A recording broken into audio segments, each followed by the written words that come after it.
Очудващо се оказа, че iPhone има 3 секунди дилей само за снимките. Та сега е така, ще цъкам видеята, докато не си взема някакво устройство. Би трябвало да има начин все пак, но да се фана да ги режа. Та, фанал съм и записвам тези видеа. 3:40 през нощта. Сега ми дойде музата да правя YouTube канал.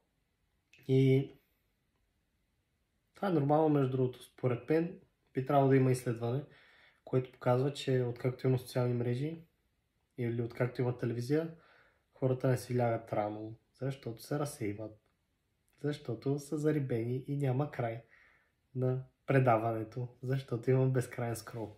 Но в следващите видеа ще ви разкажа за някои филми и какви са решенията за това как да не си зарибен в социалните мрежи.